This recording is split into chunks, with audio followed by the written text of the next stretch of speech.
is Hidden Killers Live with Tony Bruschi, Stacey Cole, and Todd Michaels.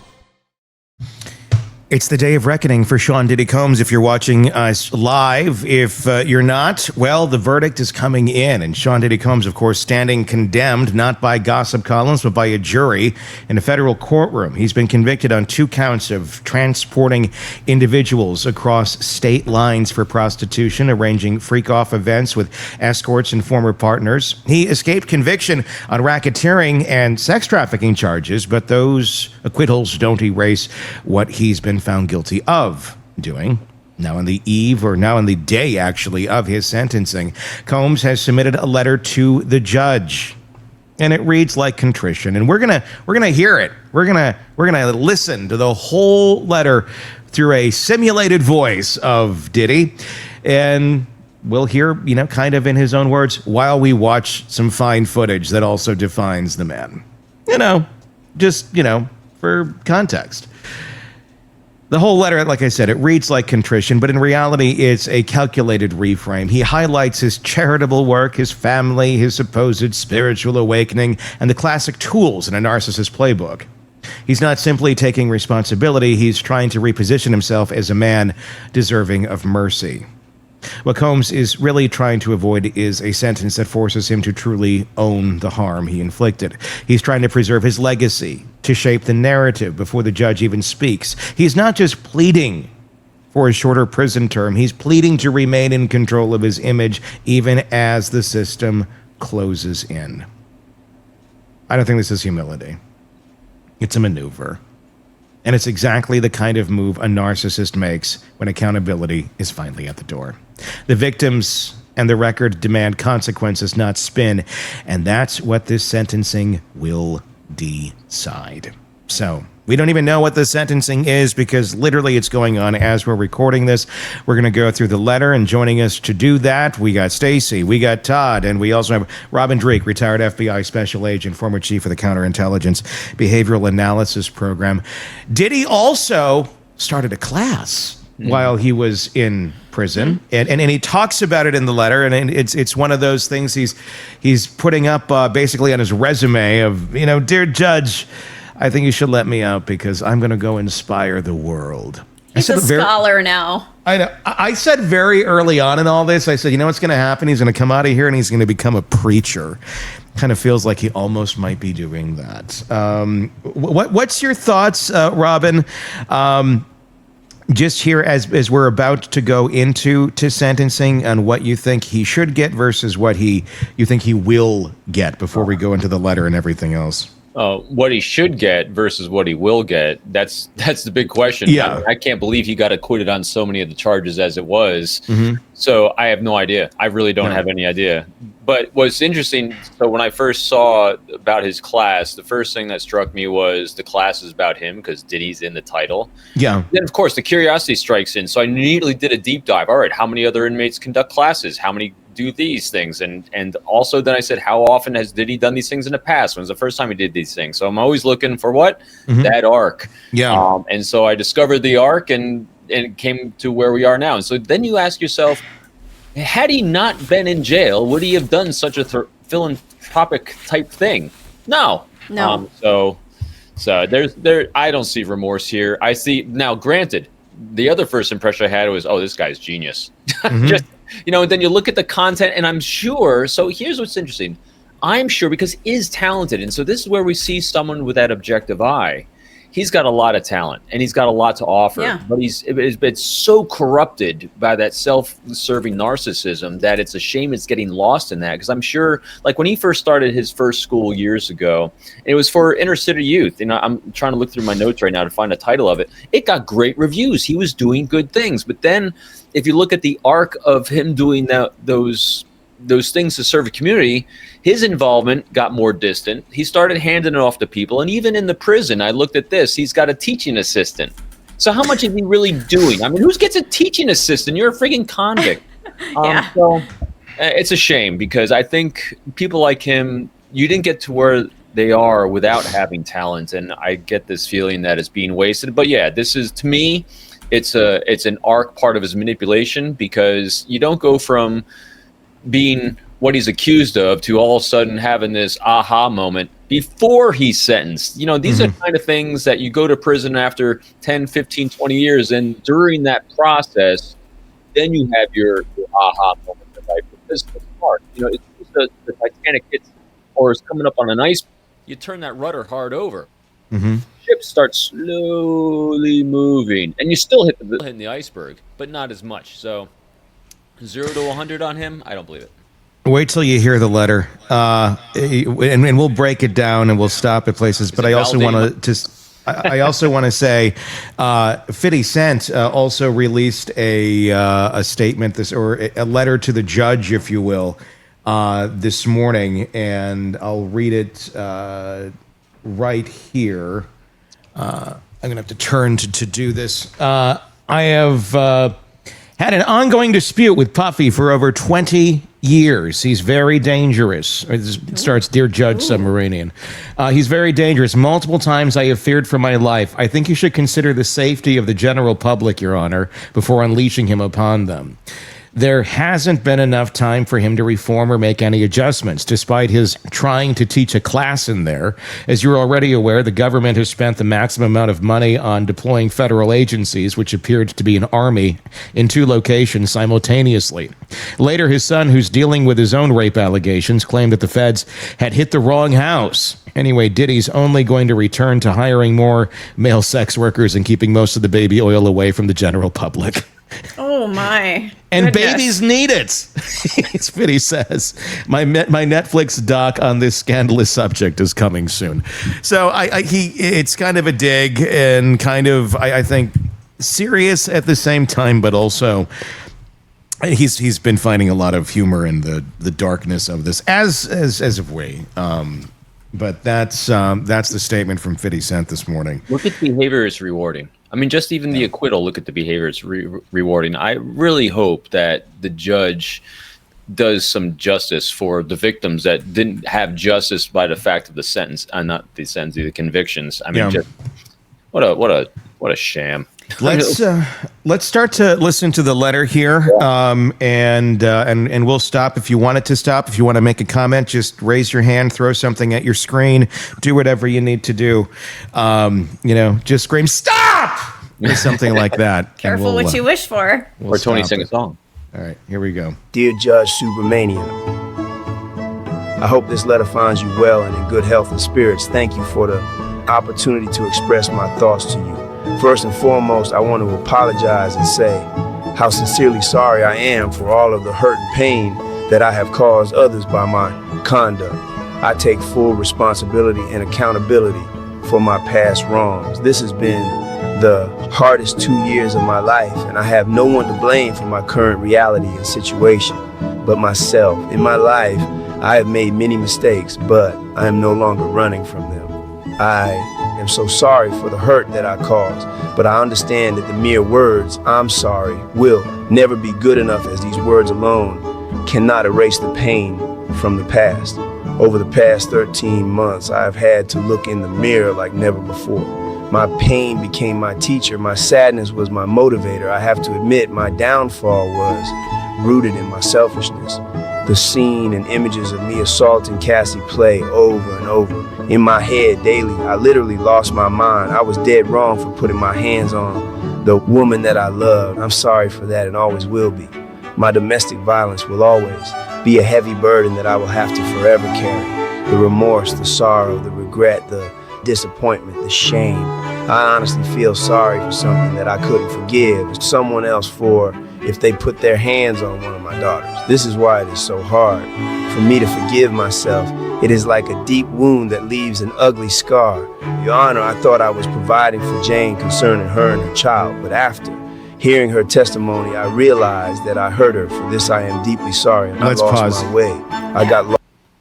That's the part that he's talking about the relationships about Cassie, and then there's the other Jane Doe that was brought up in the trial. That's who he's addressing there. But he's going to go into other areas on this. So I want to talk first about the Cassie and the other one that he thought he was providing for. What are you getting so far? And I should note this too, that it's not Diddy actually reading this. So before you go, oh, he sounds heartless. It's AI. Okay, that is an AI version of him reading the letter. It feels like a song. It sounds like he wrote. I can't. I haven't had coffee today. Help me. Sorry. Let me start that over. It sounds like lyrics. Like he is writing a song.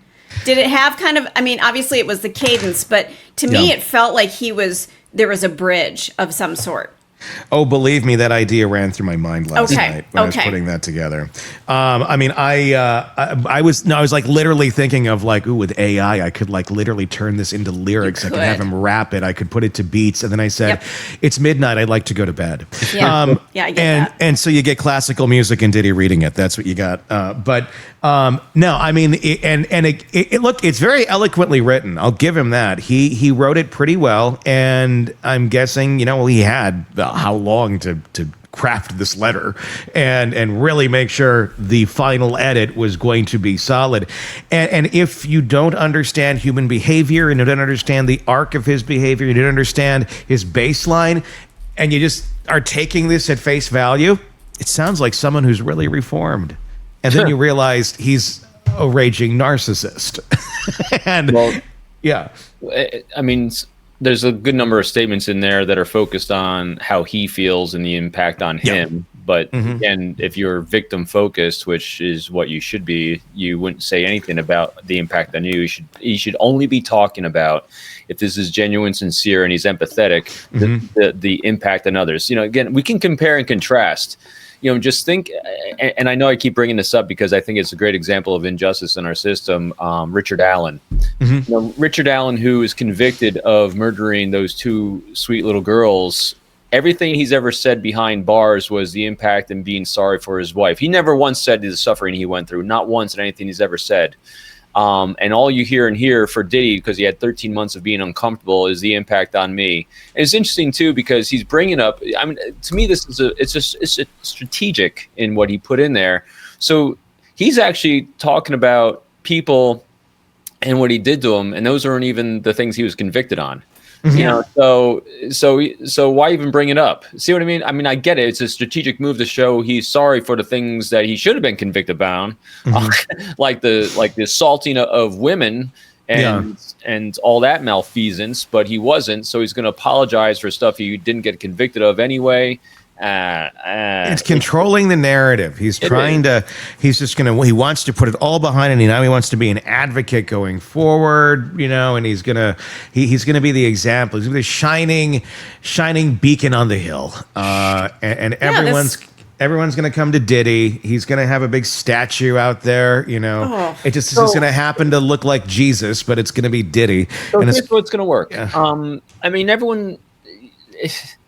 You either like him or don't like him. If you like him, this is perfect. If you don't like him, it is what it is. And that's why it's very challenging, because when you have such a large cultist following around you, that cultish following could be rattled a little bit by this prosecution, but then he's acquitted of things. And now he's saying sorry. So I think he probably, in his cultish following, didn't lose a single person.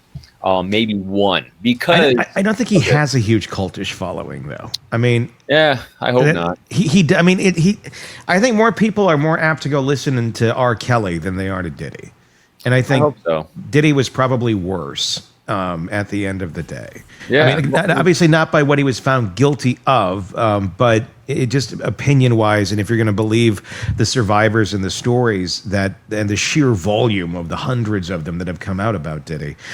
What I'm worrying about with all of this is the public's ability to forget. The public's ability to forget, because it feels icky to think that, in the 90s, that you were listening to some of this music, and there's a lot of positive memories associated with it, ew, gosh, he did all these sort of things. I don't want to think about that. I just want to go back to when he was just Diddy, when he was showing up on TRL, when it was those days we didn't know what was going on behind the curtains, even though we know a lot of dark stuff was going on back then too. And the public's ability to just be like, we're good. I don't want to call it forgiving, but cognitive dissonance, but then still enabling the person's art to exist. And it doesn't mean you have to disconnect those pieces of your life and I guess, remember them fondly, but we have a hard time separating the two. We do with R. Kelly, we do with Michael Jackson, we do with all those sort of things. And whether you want to, again, I'm not going to go into the rabbit holes of who's guilty and who's not, but very strong allegations against all these people and very tangible evidence against all of them that really do not paint the picture of human beings that anyone in their right mind, I think, for the most part, would consider to be safe around children or good. Or anyone. Or anyone, yeah. They're just really unhealthy people that started out maybe healthy. And again, it's so... Isn't it a tragedy is when you see someone have such talent and they just take it and they get wrapped up in their own self-narcissistic ways and they throw it in the trash can. But to your point too, I think it will because this is so bland, because the charges that he was convicted of were so bland, it's not nearly the impact that's going to keep people running away from him. I think it's just going to get faded. So it'll be really interesting to see what happens next. Here's what I'm really interested in. Once he's sentenced today, will he continue to do those classes? Once he's sentenced today, if it's a light sentence and gets out, will he do great work for communities himself, or will he pass it off to someone else for image, rebranding and rebuilding? I mean, I think he's going to do it. I mean, I think he's going to be out there. I think he's going to try and be a motivational person, and I think you'll get some people who will believe it.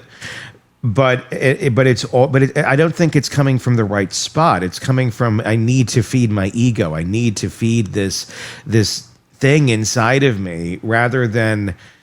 I mean, people can look at it all different ways. Well, maybe that is redemption. Maybe that is somebody that truly did find the light and they're changing it. But presentation is to the outside world is not necessarily the same as what's going on inside somebody, and only that person can truly know it. But I think any of us, who study human behavior for 2 seconds, can look and go, You'll see the leakage. You'll see the leakage. Yeah, I mean, you'll see it. Yeah. And to that point, I think here's what we're good at on this is, no matter what happens with whether it's politics or religions or beliefs or covering these cases, we have been swayed back and forth, by new data coming in. I mean, the way we covered Karen Reed, we were back and forth on that because as new data comes in, new testimonies coming in, we're swaying back and forth on these. And same thing on the Delphi case. I mean, when we first went in there, I wasn't really thinking about him. We're thinking about, how corrupt the police department was or how weird and strange. And then we're looking at the defense attorneys that are talking about, Odinism and everything, like, what the hell? And then all of a sudden you meet him, Richard Allen, and you're like, oh my God, this wasn't about anything except them torturing this guy. Again, when you can maintain that objectivity, when you're taking the new data on things, it's much easier to see these arcs of what is. I'm to that point, I have to give these long narrative answers to. I think it's going to be really, really obvious, really, really quickly, if you can maintain objectivity on watching what he does afterwards, and if there's congruency between the words, actions, and deeds, because that's all I'm ever looking for is to see if someone. It's always think about this, so everyone can do this. If someone makes you feel creepy, it's because one, you're not close enough to have your own confirmation bias on liking or disliking, because that'll really screw up what you're observing potentially, unless you can remove yourself. But if someone makes you feel creepy, it's because there's incongruency between words, actions, and deeds. There's tempos that are off. They're pressing things on you. And so those are the things that are off-putting to us, because what's creepy? Creepy are things and people that don't make us feel safe, because there's a hidden agenda. There's a attempt of manipulation or subterfuge or something like that. And so that's why observing him, since I never liked him or disliked him, and with all these people we cover, it's really easy to kind of sit back and look at these arcs and say, well, here's boom, boom, boom, boom, boom. And for him to go from 0 to 100, self-serving to altruistically do these things, likelihood, damn close to 0. Now, will we make the attempt? Sure. And I think, excuse me, I got to take a sip of water here. That's all right. As I'm about to talk, I'm coughing.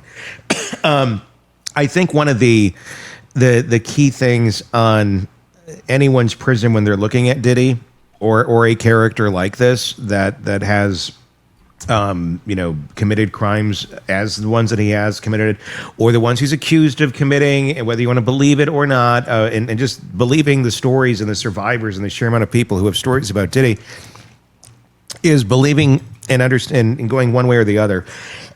I believe a lot of things live in the gray, not with people like this. Right. People like this, they are either redeemable or they are not. They are either rehabilitatable or not. I'm in the camp of someone like Diddy is not. Maybe on the surface, maybe he will not reoffend technically, but I don't think you're truly changing the person. I don't think a person like that can truly be changed.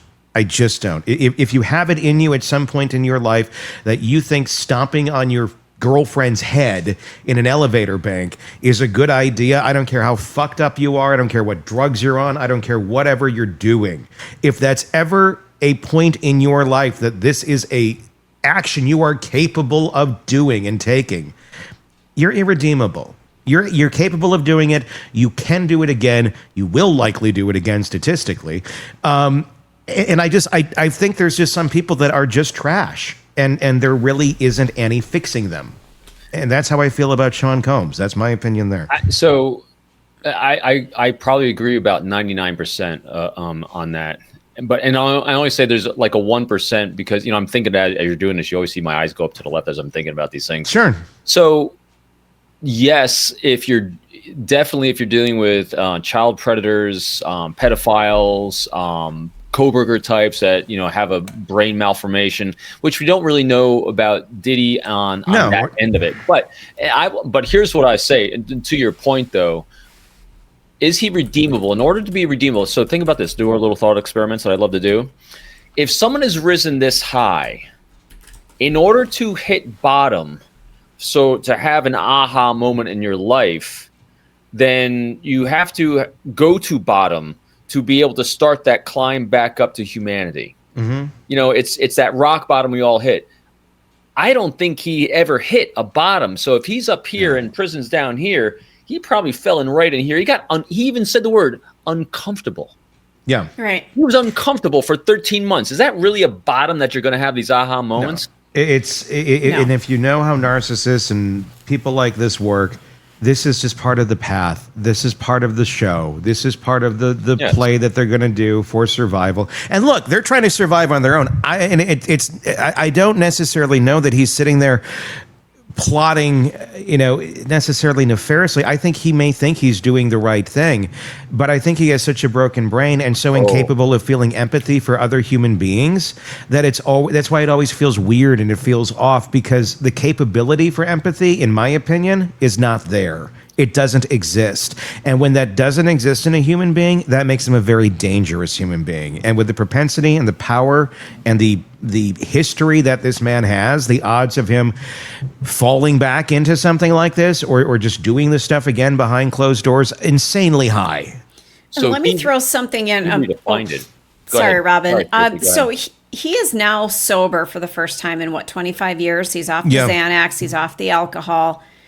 Maybe.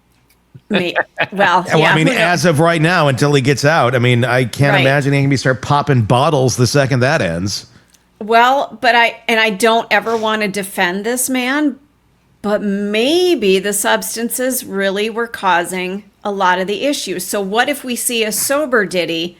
No. What does that look like? That's like saying, oh, it's okay. Maybe a sober husband doesn't beat his wife. Now that he's not drinking anymore, he's not going to do that. No. But if you're capable of doing it, you're capable of doing it, fucked up or not. I get that, but I also, now he's got a different baseline. So what? Sure. And again, I'm not defending the guy. I think he's absolute scum. But what if this is his path to redemption? Could it work? No. Tony says no. Robin, Todd, anyone? So if he to your point, Stacey, I've been around beautifully raging alcoholics and substance abusers in my life as well. And when So if indeed he's sober, because there's ways to get around that in prison as well, especially if you're connected like Diddy is. So I don't know the circumstances of the prison he's in and the connections he was able to maintain, because I don't think he really truly hit a bottom there, because he's Diddy. Now that being said, now if sobriety took hold, then it's not a 0 to 100. It's a slow crawl and walk back. So as many years as it took him to fall into this, it would be at least as many, if not double, to come back out. So I'm edging more on the Tony. No. Okay. No. There is no redemption. No. I mean, will it? Is it a road, a bump in the road? A little speed bump. Sure. I mean, it's like Robin said. It's not 0 to 100, but it's still there. It's still, again, it's one of those things. Like, there's certain people in this world, if you're diddling with kids, and I'm not saying Diddy diddled with kids, I'm saying people that do that. If that's in you, that's in you. That's not coming out. Yeah. And if you're able to beat your woman, beat your wife, beat your girlfriend, beat anybody mercilessly that you care about, and do these sort of things, and have such unhealthy relationships like he was having, then that's in you. And you're not. I mean, you may change your ways and go, well, it's not for me anymore, because it makes other people look at me like I'm a monster. It's because you're a fucking monster. So he went. So again, now we'll go on that side, because I was really focusing in on the physical abuse he was doing, but he's also an amazing amount of accused sexual abuse going on. So basically, between the physical abuse, sexual abuse, psychological abuse, he lived completely without any moral, ethical boundaries for how long? That's a long time, and so decades. In order for him to start reintegrating a functional brain with ethics and morals, again, he's not going to wake up and say, oh my God, everything I was doing in life was completely back-assed wrong. And you know why he doesn't think that? Because he's teaching a class on how to be Diddy. Mm-hmm. Exactly. Yeah. Like, this is a good thing. Yes. He's not teaching a class on sobriety. He's not teaching a class on how to get over sexually abusing people. He's not teaching a class on how not to be violent. He's teaching a class on how to be Diddy. Yeah. Isn't that telling? Yes. It's 1,000% telling. So if he's teaching a class on how to be him, does he really think he's wrong? No. Do you think Masterclass is going to hire him to do seminars now? God, I hope not. God, stranger things have happened. That's the reality of this. Stranger things have happened. And you just don't know, the fact that we're even sitting here that he's, so he didn't get charged on some of these, or didn't get found guilty on some of these things, is kind of nuts. If he wanted to keep his name in his class, if he really wanted to do a good job of showing the redemption, the class should have been called How Not to Be Diddy. Mm-hmm. Oh, good one. How do you know? I mean, I love free doing game things live, Diddy. Because as the brain's working live on this, I'm thinking, yeah. So if all he is a complete self-centered narcissistic ass that really abused women, sexually abused people, psychologically tormented and manipulated people, and he's teaching a class on how to be him, is he really redeemed? Is he really hit his bottom? I mean, no, he thinks the way he's rolling is absolutely fantastic. And he's going to show everyone else how to do it too. And all the other narcissists around him in there saying, oh yeah, bravo, man. I want to do that now too. Because I sucked at the way I was doing it. I want to do the way he was doing it. Mm-hmm. Friggin' losers. And that's and that's what's scary to me about society. Because I think it's beyond an epidemic of narcissists that we have out there. Yeah. Look at this and go, well, I'm gonna learn from him. Seems like a good one to learn from, because they relate to it, because they relate in some dark way that they can't necessarily speak out loud. And I'm not saying it's because they're out there necessarily doing the sort of exact things he was doing, but the narcissistic way of thinking, they attract one another, and it's like it reaffirms the behavior, it reaffirms unhealthy ways of living, and that's what they feed off of. And it is. And so funny, because even with my own content, so here I am. I mean, yeah, everyone knows me. I am the glass half full positivity, how to forge trust, healthy, strong relationships, and how to recognize people that aren't. that kind of content is, I know it, is I sell it, I propagate it, I write books about it. It does okay. But if I really want to be super successful like people in my same genre, if I just title something or did something or put something out there, how to manipulate the living fuck out of someone, it would sell gangbusters. Because that's what people want. They don't say they want it, but that's exactly what they want. Never in a million years would I do something like that, because but that's what they want. And that's so Diddy's selling under this nice guise how to be this good, great CEO and entrepreneur. But what you're really selling is how to be like me. A self-centered narcissist who's going to manipulate the fuck out of everyone. Look at me. First time you got me say that on the air. I almost feel like we need to give an award. Yes. Wow. I was very choosy, but I don't, I'm not that guy that does that, but now I'm branded forever now. All right. Hey, choosy moms choose Jeff. And I just want to say, just one real quick comment, and then we can move on. I think as a society, we are so drawn by celebrity. And you look around us and you look at all the people in power that have celebrity in the world, in our country, all that kind of stuff. That's what we're drawn to as a society, which I think is very sad. But that's why I think that he will come out of this okay in the long run. He's going to walk out of this thing. It's not going to be a dark cloud over his head. We've seen it with other artists. We talked about Chris Brown a little bit yesterday and what he did and where he's at now.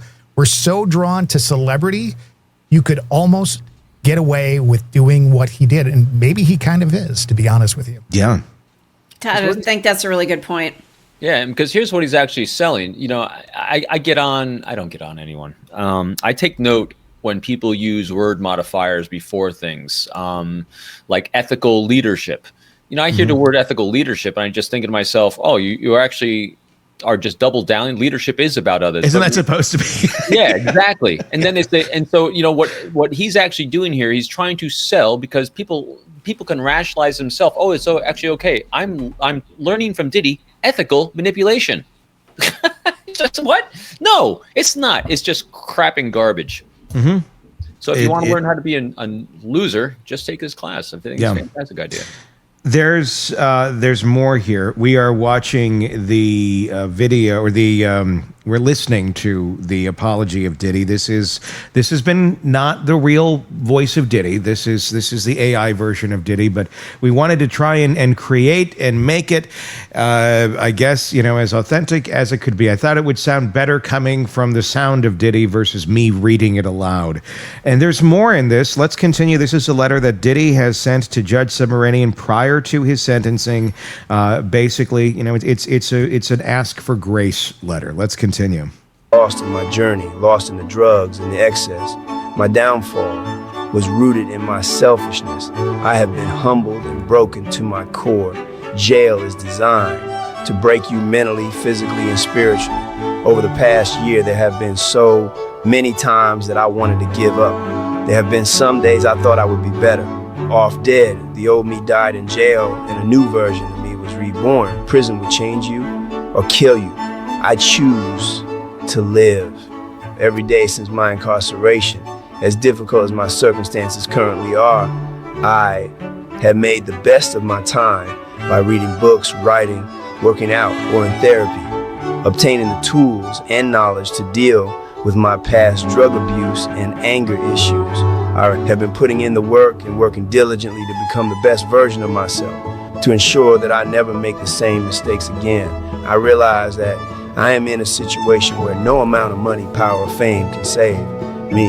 Only God can save me. My grandmother used to teach me that God makes no mistakes and that everything he does is for your good. I believe that a bad situation can be used for good. Although this situation has been the hardest and darkest time in my life, good things have come out of my incarceration. For starters, I am now sober for the first time in 25 years. I have been trying my best to deal with my drug abuse and anger issues and take accountability as well as positive steps towards healing. One of the most beautiful things I have experienced is being asked by my fellow inmates to teach and mentor. They wanted to learn what I did to become a successful businessman. I was inspired by their hunger and desire to learn information in order to not only set goals, but achieve any goal or dream that their hearts desired. I started teaching a 6-week program called Free Game, title given by my fellow inmates, which I was able to have approved and sanctioned by the Bureau of Prisons, BOP.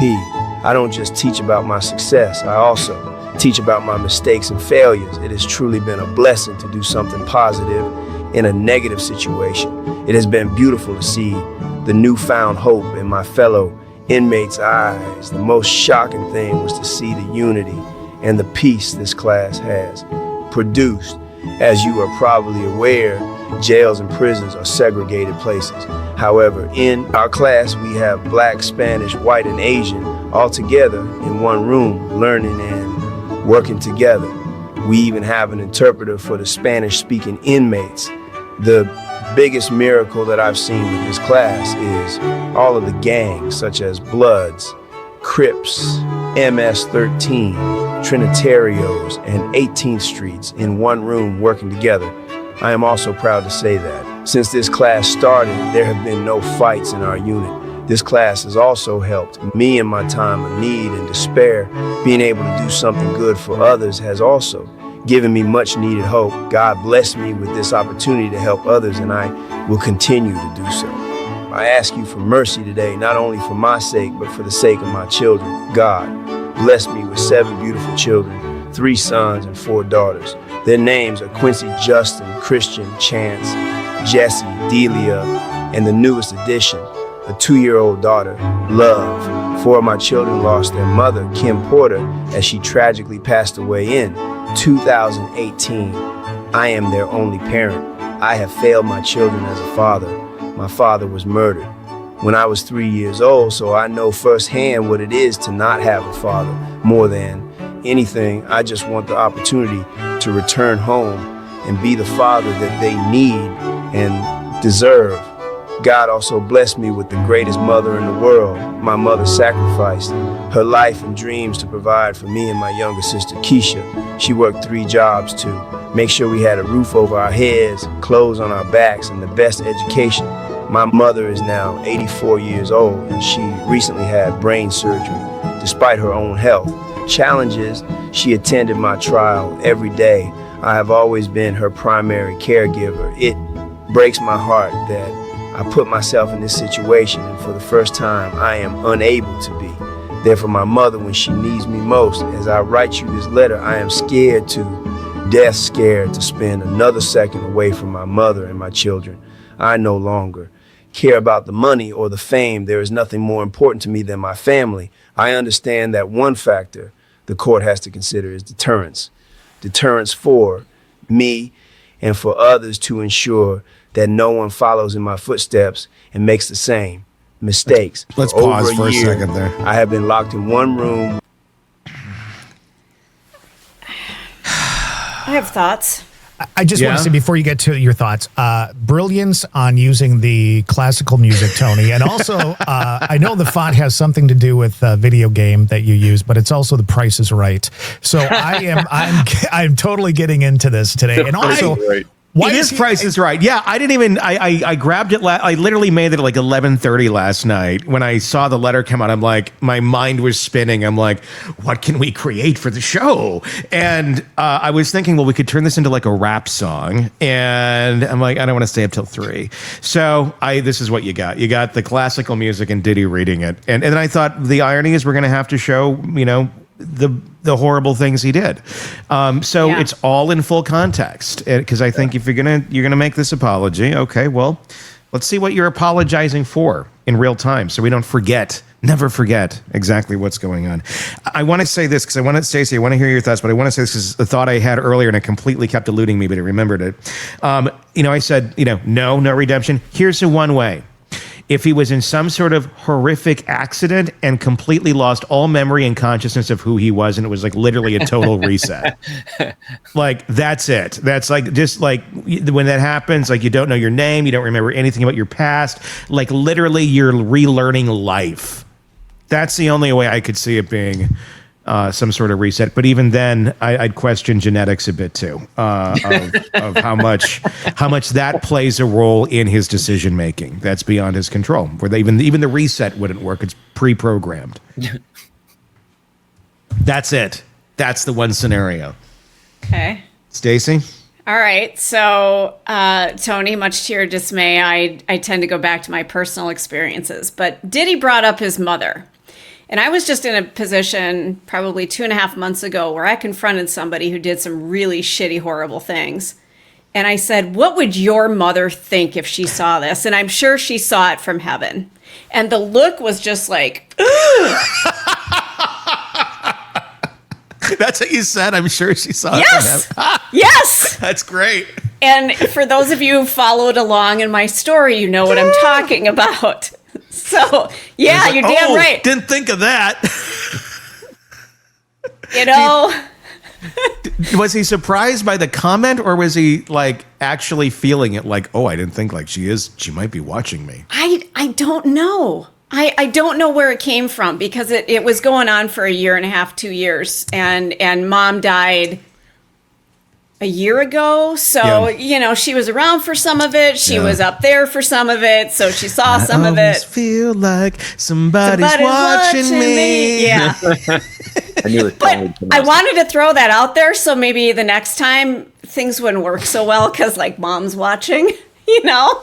But yeah, I want Diddy's mom to sit and watch this video of the hallway. Like yeah. She needs to see this if she hasn't. She must be so proud. So they're Exactly. all, you know, we saw her. Before, I'm not impressed with her. So I'm listening to this. It's, you know, I love we made all the comments before we listened to and heard the second half because they're all still spot on, right, accurate. The only thing that I'll add to it is he's doing a really good job. I think his lawyer did a really good job. I don't think he wrote this, of using every single lever of influence he possibly could. So we heard the beginning, a little bit of remorse for beating people. Then we have a little bit of remorse for this. And now we're using another lever of influence called sympathy. Sympathy is a great lever of influence on people. Now be sympathetic. Don't take me away from my kids. I'm the only person I have. Yeah. Don't take me away from my mother. She's all that I have. I'm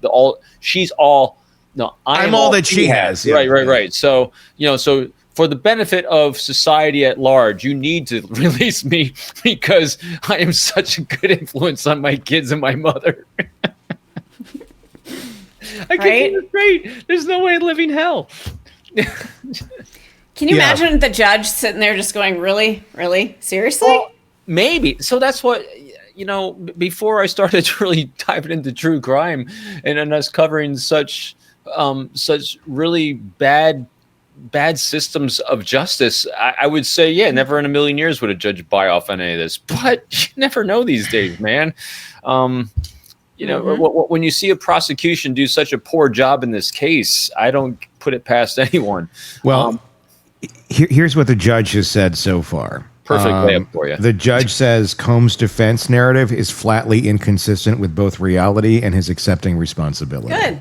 Good. There you go. So that's how the letter's landing as of right now. The full quote is, in general, the narrative that he and his attorneys have put forth that this case involves nothing more than adults paying for time, not sex, is flatly inconsistent with both reality and his accepting responsibility.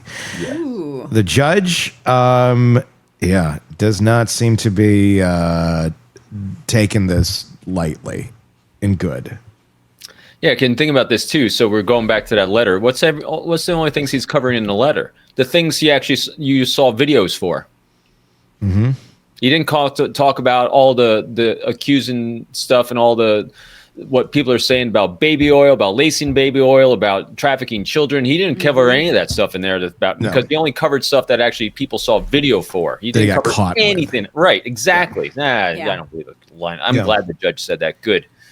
The prosecutor is saying today is about accountability and justice, accountability for the defendant who committed serious federal crimes repeatedly over the course of 15 years, and justice for the public, including for the victims whose lives have been shattered by the defendant's acts of abuse and exploitation.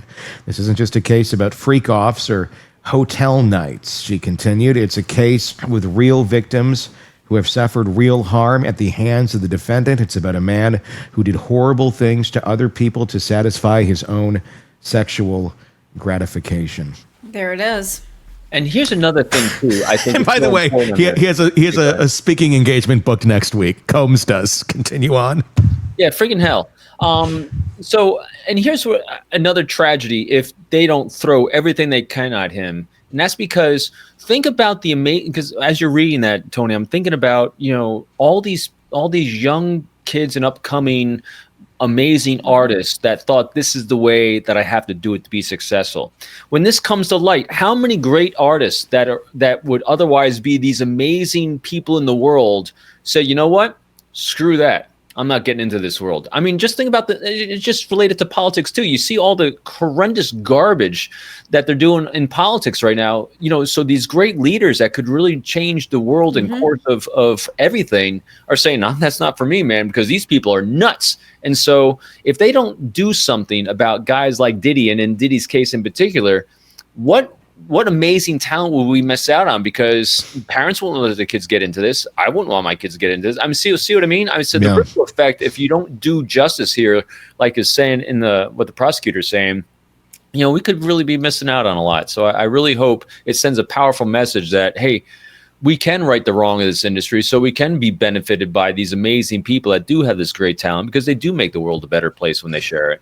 Well, all these people that are coming out saying, don't let him out. I fear for my safety. I mean, that's a problem. That's a problem. There's all these human beings that now feel this way, and it doesn't matter that Sean wrote a letter and says, "Oh, I'm sorry, God did this for me, and I started a class, and blah blah blah blah blah." Yep. Great. Now these people are fearful for their safety and their lives because of his previous pattern of behavior that really doesn't seem to be stopping here.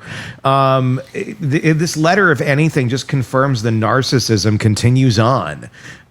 It doesn't. I get nothing out of this letter that makes me feel like, okay, he's grounded in reality. It's saying what he knows people want to hear.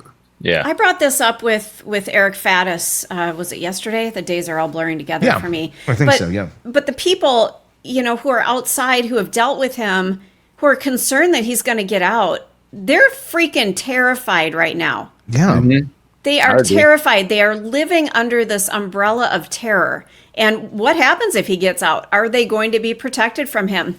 And even with him in prison, he has such a wide net of people around him that these people may be in harm's way regardless if he's in prison or not.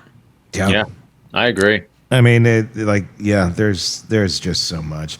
There's a little bit more to the letter. Let's listen to the last piece of Diddy's apology, plea for leniency letter to the judge.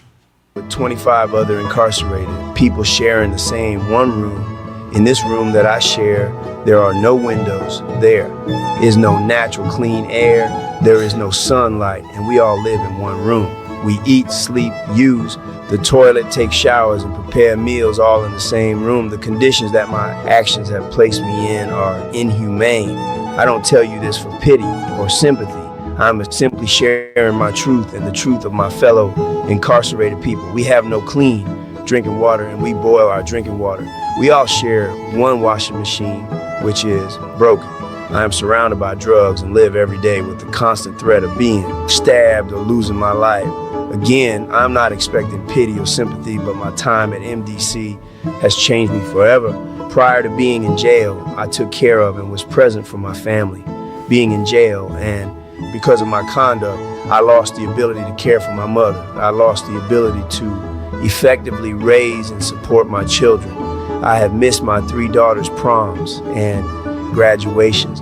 I have missed taking one of my daughters to college. I have lost the freedom to teach my 2-year-old how to speak, dance, play, or be there to console her when she falls down or has a nightmare. I started from nothing and worked hard to earn everything I had. But because of my conduct, I have lost all of my businesses. I have lost my career. I lost the charter schools that I started, and I have destroyed my reputation and stained the reputation of those that worked for me. I lost my being present with my family. Between of all of my losses and lessons, I can state for a fact that I will never be in another criminal courtroom again, and I do not believe any other person would do anything similar from fear of similar punishment. If you give me a chance, I would like the opportunity to share my story with people too. prevent at least one person from making the mistakes that I've made. I can't change the past, but I can change the future. I know that God put me here to transform me. Since incarceration, I've gone through a spiritual reset. I'm on a journey. That will take time and hard work. I'm proud to say I'm working harder than I ever have before. I'm committed to the journey of remaining a drug-free, non-violent, and peaceful person. I thank God that I'm stronger, wiser, clean, clear, and sober. God makes note of mistakes.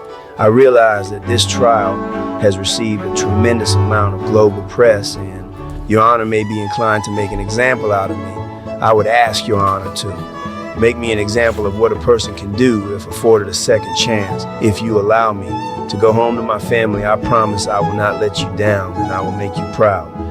Today, I humbly ask you for another chance to be a better father, another chance to be a better son, another chance to be a better leader in my community, and another chance to live a better life. I am writing this not to gain any sympathy or pity. This experience is simply the truth of my existence and has changed my life forever, and I will never commit a crime again. Thank you for your time and consideration. Sean Combs. Nope. Well, it must be true. Nope. If he says it, it must be true. Nope. Did any of those things ever really matter to him, though? The charter schools, the laundry list of things he listed off, or were they all just a means to feed his narcissistic urges to control people and places and everything around him? Was there truly good behind any of that? I guess is the question. Or was it all the ruse? Was it all the curtain for the public to see, look how great he is. Look what a wonderful philanthropist he is. He does this, he does that. And it's nothing off of his back. He's got enough money, to rule a frickin' country. So, yes, the public thinks that, but behind the curtain, it's, freak off land. Yeah, I looked it up because it's what I do. The first thing he ever did when he started like that charter school and stuff, the first reviews that came in on it were decent, but it fell off pretty rapidly after that because what happened was he would set it up, he showed up, and then he just kept handing stuff off. So everything he did from that point on was just all about image management, just like this. I mean, if anyone's ever wondering how to put into practice persuasion and influence from Robert Cialdini's book Influence, this is what it is. Everything out of here is textbook influence and persuasion intended for an effect of sympathy. Mm-hmm. And I mean, how many times is he going to throw down family? How many is he going to do this? But he never did it before in life.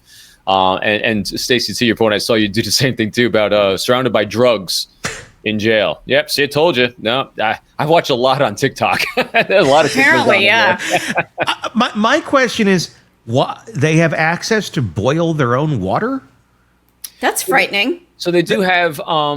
Depends on the facility. They have their own small kitchen spaces that if you get stuff from the commissary, you can actually prepare or have your own food. They're allowed to bring very, very limited things back from the mess halls. They can't bring fruit or anything like that back because actually people will make jail room hooch from fermenting it. So there's a lot of stuff that they're not allowed to have that's contraband. But again, you pay the people off. You can get contraband in because obviously there's drugs there.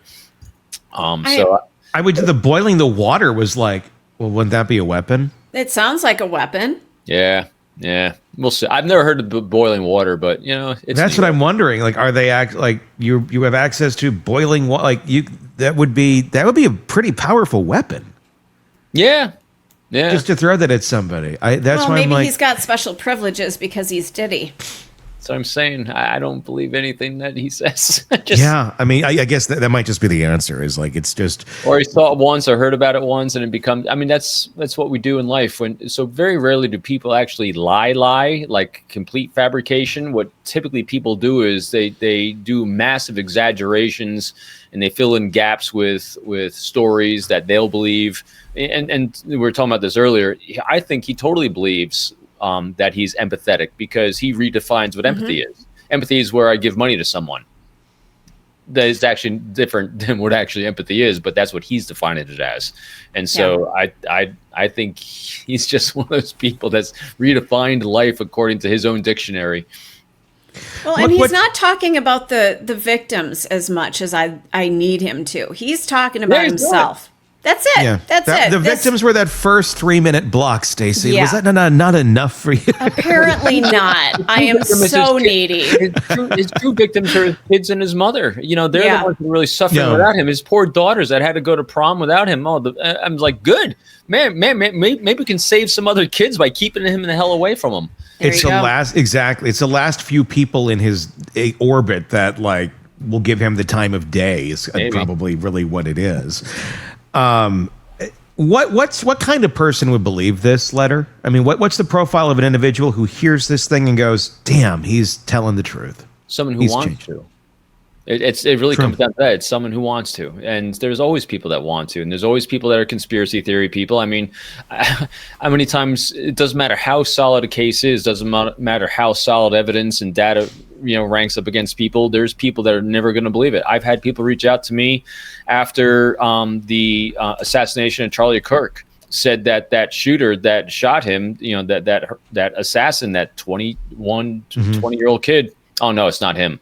It's a frame. And I'm what? Mm-hmm. What? Everything. I've never seen anything more solid in recent years where it was him. I mean, it's his DNA. It's his rifle. It's his grandfather's rifle. The parents turned him in voluntarily. He's on camera? Yeah. Oh, it's not him, man. And I'm like, see what I mean? So if you don't want to believe something, it's amazing the stories our brains will make up. And so there will be people that believe this. There are people that thinks he shouldn't even have to said it because he's completely innocent anyway. Yeah. Yeah. No, you're right. I mean, and I guess then what is the driver of wanting to believe it? Oh, because to not believe. So if you invested a lot of time and energy into Diddy, his music, his lifestyle, wanting to be like Diddy. I mean, think about this. There's a lot of people, I don't know how recently, but when he's in his heyday, and it goes with anyone. If you are so vested in trying to be like someone and to follow in those footsteps and be successful and have money and have influence, we'll say influence and not power and manipulation, and have all these skills that you coveted in him, then you're going to want to continue to believe that, because to invalidate what your whole ideal was for where you want to go in life would be invalidating your self-identity. We as human beings do not like to do that, because as much as he'd have to reinvent himself in order to be on that path of redemption, those that follow him and think that that's the way to go would have to do the same thing to their own identity. Yeah. And that's why he's got people sign up for his class in prison. It's not because, they found him to be a Mother Teresa in there, like all of a sudden we're going to reform our lives. They're like, all right, I kind of screwed it up my way. He seemed to have it all figured out. Let's follow him for a while, unless he doesn't get off. I mean, so it'll be really interesting. It's going to be fascinating to see the next chapter, because I mean, at some point he is going to get out. If he survives, which I don't think he's not going to. But there's going to be another chapter. It's going to be. I feel like it's going to be a train wreck in some way, shape, or form. It's just how bad of a train wreck is it going to be, and how many people are going to be damaged by it. That's the question. He's not spiritual enough for me for reform yet. I mean, you have the Malcolm X's that go into prison and come out a completely different human being because they have they had a firm message of social reform. And so think about that too. The people we see that have gone into prison that come out different are the ones that actually had a message of trying to be social justice warriors, and then they had these aha moments of figuring out, wow, that wasn't the way to do it. And so they have this spiritual awakening inside, and then it's years and years of figuring out how to manifest that into a better way to communicate that for social justice. Diddy is not a social justice warrior. He's a warrior for himself. And so there's a big difference. And so he's trying to align himself as a social justice warrior framework of this reformation. But really, he's in there because he was all about him, not because he was doing violence for the sake of social justice and rationalizing, as we've seen in these other cases. No, he went in there because he was completely serving himself and no one else. Yeah. He's just sorry he got caught. Yep. Yeah. Words I've used repeatedly in the last year. Yeah, you're just sorry you got caught. You're not sorry for your actions. And Stacey. And that letter is just a very narcissistic way of trying to spin it, and put a little icing on it and make everybody go, ain't this delicious? Not going to happen. Robin Dreeke, retired FBI special agent, former chief of the Counterintelligence Behavioral Analysis Program. As always, thank you so much for joining us. And Monday, we will be talking more about, unless something blows up over the weekend, and I hope to God it doesn't.